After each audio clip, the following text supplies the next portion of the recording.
My name is Jay Sugarman, and I want to welcome you to Museum Open House.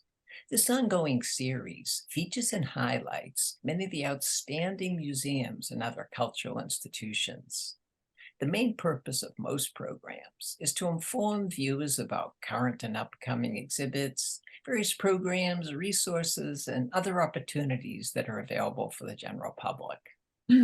Today, via Zoom, we're fortunate to have as our guests Aurora Robson and Katherine Stowe, both of whom are associated with the extremely engaging and very thoughtful exhibition entitled Human Nature Walk, which is on display at the Brattleboro Museum and Art Center until February 11th. Aurora is a highly accomplished environmental artist whose work is being featured, and Katherine is the founder and chief curator of the James Company, and she also served as the curator of the Human Nature Walk installation. During the program, we're learning why and how the exhibition came about. We'll go on a behind-the-scenes tour, and in the process, come to better understand and appreciate Aurora's masterful use and transformation of plastic debris into exquisite and captivating artwork. Let's start by meeting our guest and then finding out all about Human Nature Walk. Welcome. So delighted you're both able to be here. Thank you, Jay. Happy to be here with you. It was fascinating to first read about the exhibition and then begin to understand and appreciate the nature of your craftsmanship, Aurora. So I'm eager to hear more about both and have you inform viewers. But before we jump right to that, I also think it would be of interest just to hear a little bit more about each of your backgrounds, artistic, professional interests. Would you please start, Aurora? Sure. Well, I was born in Canada in the 70s. Seems like a really long time ago now. And then I grew up in Hawaii. So both of these parts of the world are relatively pristine. And when I was in my teens, I moved to New York City. And I think a large part of what informs my practice is this high contrast between pristine natural environments and the kind of culture of excess that you experience living in New York City. Just the amount of trash that goes out on the curb on trash days, mind-boggling. So I think that really struck me. And when I moved to New York City, I went to Columbia University. I also went to Apex Technical School and became a certified metal welder and worked in a variety of fields before finally accepting my fate. Wonderful. Well, we're eager to hear about that soon. Katie, welcome. A little bit about yourself, please. Sure. I was raised in New York and went to college in Ohio. And I actually majored in painting when I went to college. But soon after, I discovered that I was really more interested in other artists' studio practices. So I started to work in the arts field and in galleries, and then opened my own business, which is a curatorial firm, about 20 plus years ago. And I also curate for nonprofits and curate exhibitions. And the focus of that work for the last 5 or 6 years has been around causes and issues of the day. So Aurora's work is work that I've been very drawn to for many, many years. So it was just a thrill to be able to work with her on this project. Wonderful, wonderful. Aurora, building on your introduction, would you let us know how you took that interest in the environment and especially plastic debris and started the type of craftsmanship that you've excelled in at this time? Sure. So when I studied art and art history, I had a lot of exposure to all the galleries and museums in New York City. And it was sort of the beginning of a movement where a lot of artists were working with sort of interesting non-archival materials. People were making paintings with toothpaste and noodles and all manner of material. And it had occurred to me that plastic was kind of everywhere. And I started really noticing the formal attributes of it and how they were constantly morphing and changing. You know, for example, a Dasani bottle from 20 years ago is not the same shape or thickness, or, you know, it's got a different chemical composition even as what you would find today. So I started really focusing and zeroing in on the material just from a formal standpoint. And once I started playing around with it in the studio, I became painfully aware of the environmental implications of this material. And it just drove me further and further into this sort of deep inquiry into using it for sculpture. How do you go about collecting the material you work with, and then the process involved in taking, say, an initial idea that you may have to final product? The collection is actually one of my favorite parts in a way, because it can be so varied.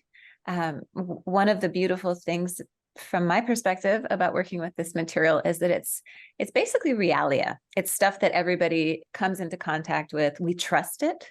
We trust plastic, even though we don't really understand the chemical composition in it and the toxic chemicals that are a part of this material.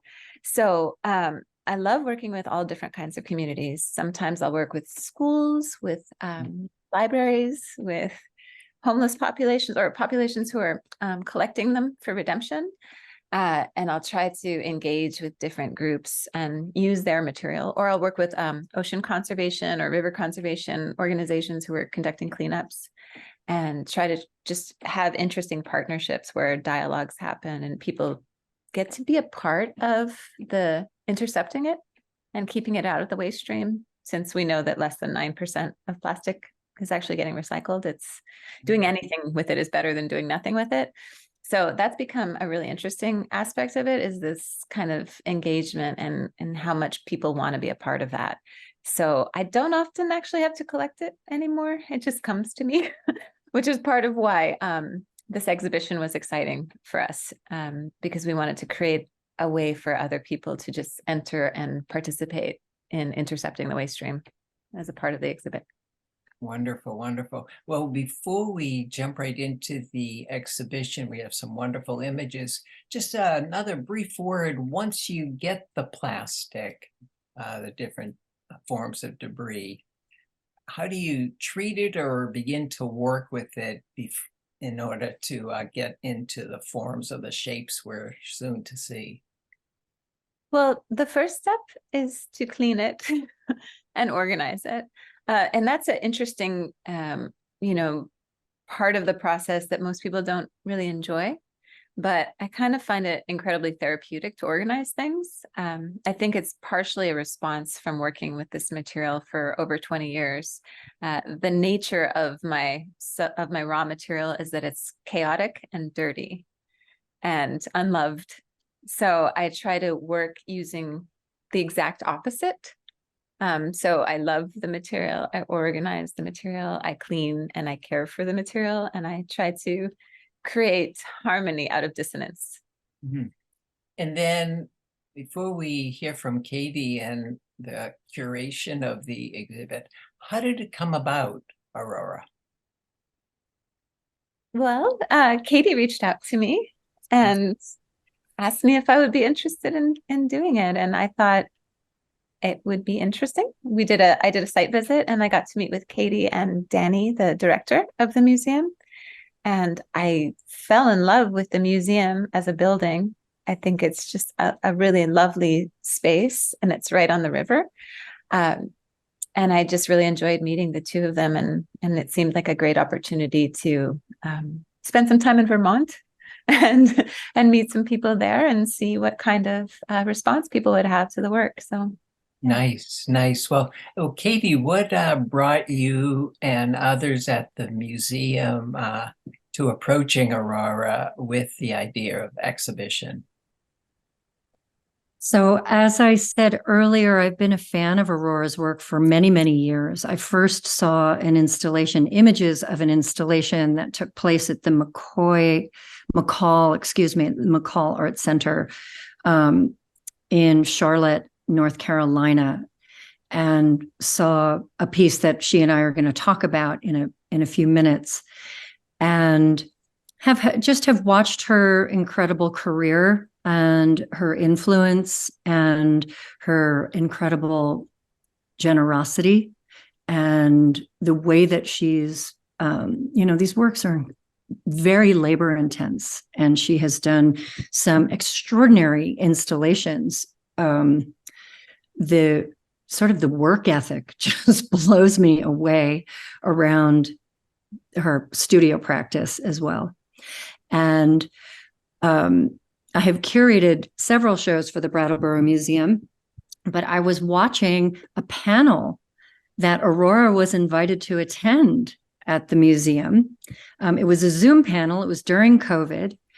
And after the panel, I reached out to Danny Lichtenfeld, the director, and said, I really want to do a show with Aurora. And we had talked about it, her work actually a couple years earlier. So that was, how it all began.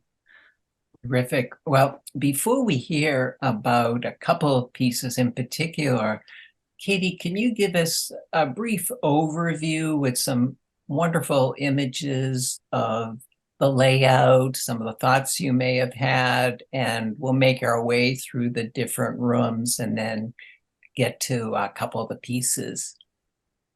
Sure.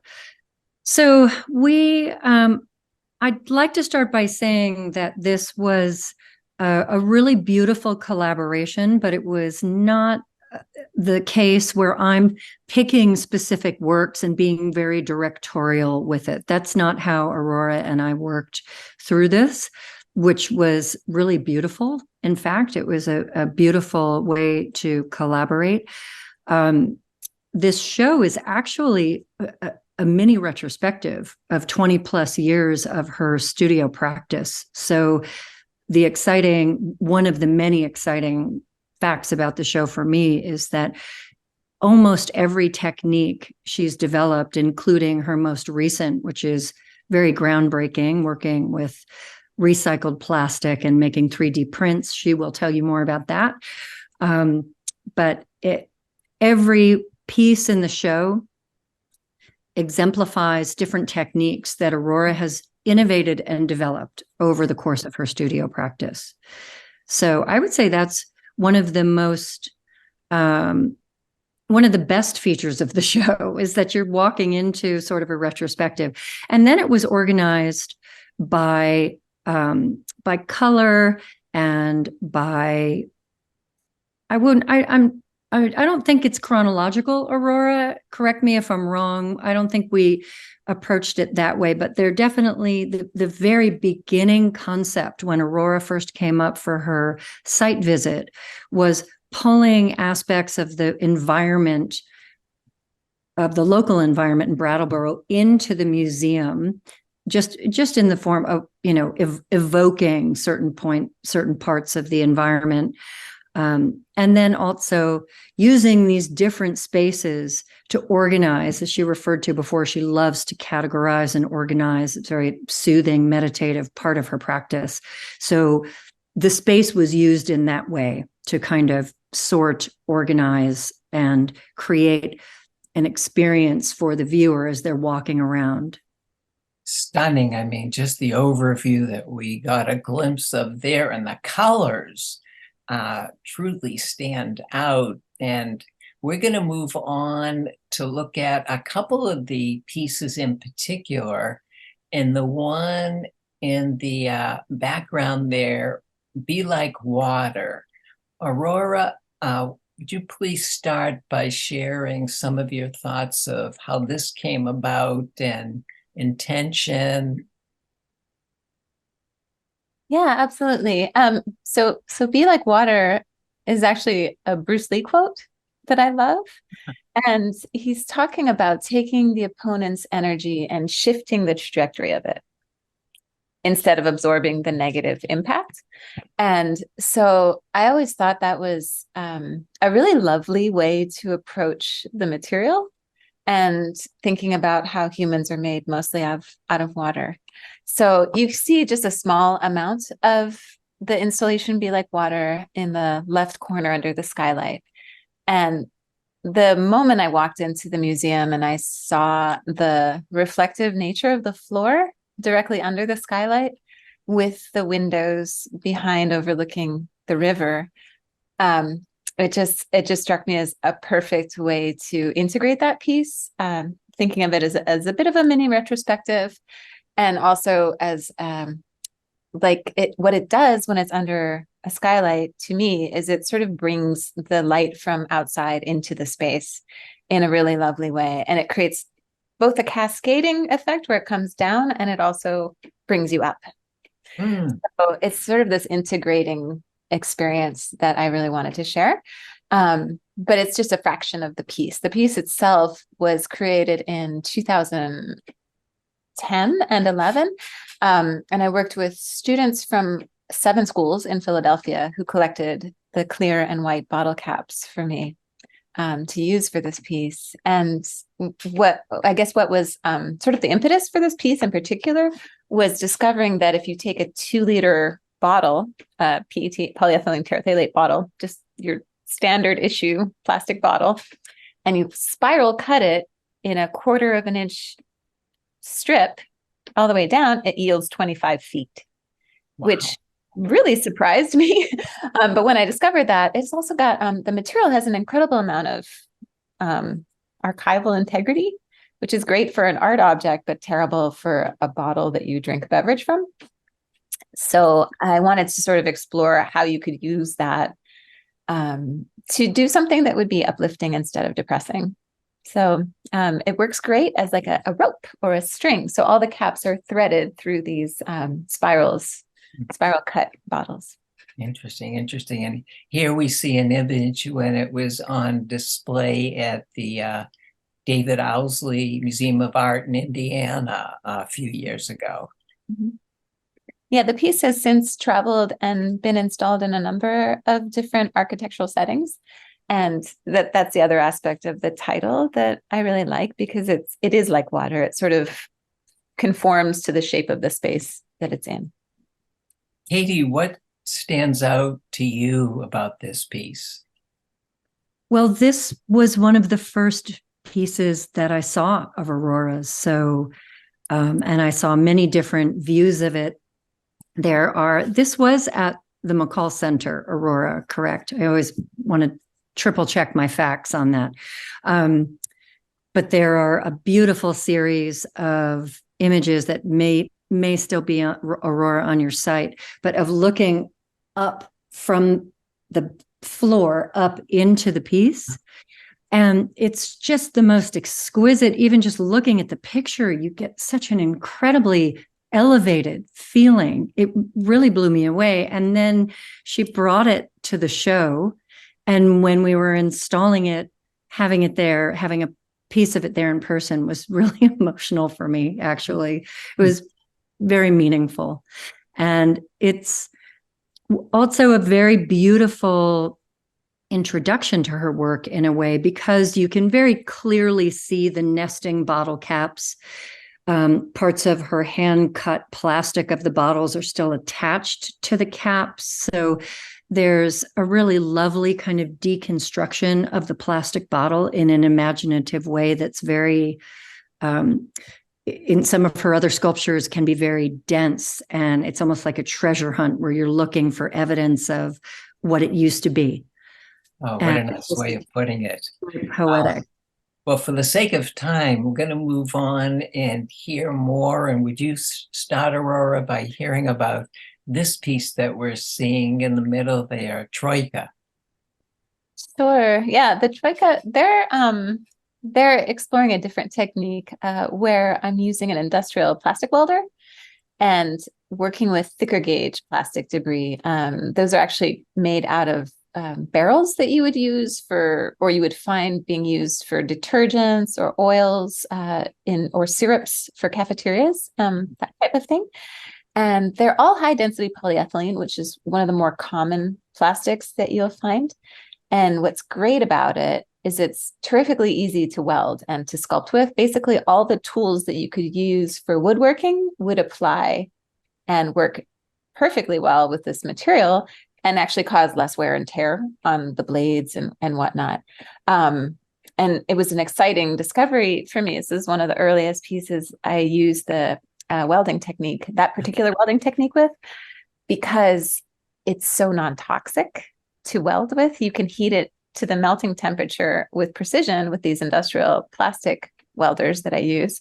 And the structural integrity of the weld is fantastic. So this is the first installation of that piece indoors. They've only been exhibited outdoors until this exhibition. I wanted them to sort of feel like they were emerging from the sort of subterraneous, like as if there were fossil fuels underneath the earth and they were sort of reaching out like tendrils coming through these pools of bottle caps. So that's kind of the story with them. Yeah. And again, the colors are just so exquisite, very appealing. I'm going to move on to this piece. And Katie, would you start Fireball 2, your thoughts about the piece we're seeing on the wall there? Absolutely. This piece was installed and constructed on site. It wasn't moved in as is. So watching Aurora fashion this piece with her amazing tool belt filled with these incredible tools was just a spectacular behind the scenes experience. The museum does have installation shots in progress on the website. We can maybe put a link to that later. But being able to watch that as a curator was completely thrilling. And the working with artists, especially during installation, can, it can be challenging, it can be fun, it can be an intellectual exercise. With Aurora, it was like a party. The museum was filled with her installation people from my team, people from the museum. And she was moving back and forth from piece to piece, very agilely and efficiently, but managing everything so beautifully. And all the while she was working on this piece and a sister piece, which is across the way, which we'll see in one of the slides.